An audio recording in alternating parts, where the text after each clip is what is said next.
Hi guys and gals. Well, the season is over for another year, but what a perfect time to get to know some of our car enthusiasts and their rides. Say hello to Mike. We met for the first time at the Sportsman's Club cruise. He has a story to tell about his 1936 limo. It started life as a $250 purchase up in northern Michigan. It was a fellow's dad's car back. I could trace it back to the 40s from Wyoming. His son brought it to northern Michigan in the 1960s, and sometime in the 70s he decided to restore it.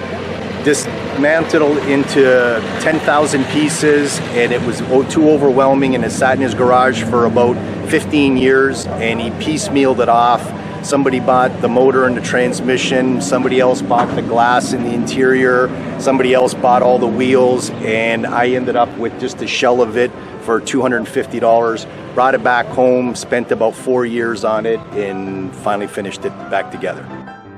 This limo is made of parts from several different cars. Almost like Johnny Cash's one piece at a time. It started out as a Cadillac body, but the whole front sheet metal was missing. So it's Chevy front sheet metal that I could graft on. The interior is out of a old Chrysler Fifth Avenue that I redid the seats for. Many parts don't belong on it. The car never had turn signals on it. I tried to adapt turn signals. On the front fender are lights off of a mid-50s Harley Davidson, but they didn't really work out for what I wanted. So these lights are off a 1929 Durant. They became my turn signal lights. So everything off different cars that I could find to put mine all together. This required a lot of work, including scrapping the old frame. 1936, the last year that General Motors framed all their cars in wood. So all the wood was taken out, and I built a frame out of 2x6 tubing, rectangle tubing, and modern suspensions, got air conditioning, it's got disc brakes, it's got power steering, it's got everything on it to cruise down the highway. Just I wanted it to look like it rolled out of the Great Gatsby.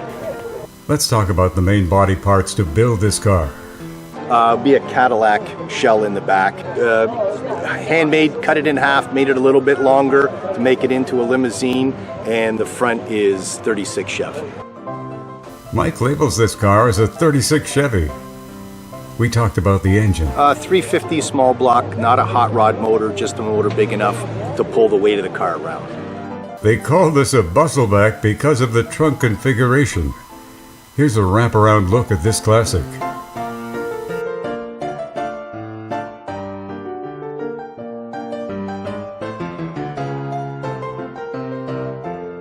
Mike has a history with limo cars.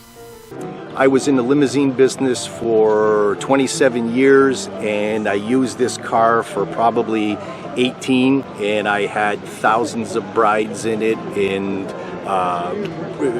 50th anniversaries. Everybody loved the old car. This car took some time to piece together. It took 4 years to build it, and I probably built it 28 years ago, 29 years ago. And it still runs great. I like the waterfall grille because it really sets the front end off. The hood ornament is from a 36 Cadillac. It's called the Flying Lady. The upper lights have quartz halogen bulbs, but not bright enough for night driving. The lower lights really help to see in the dark. Mike has added a little Bonnie and Clyde nostalgia to the trunk area. That's Mike's 36 Chevy limo. The back end is Cadillac.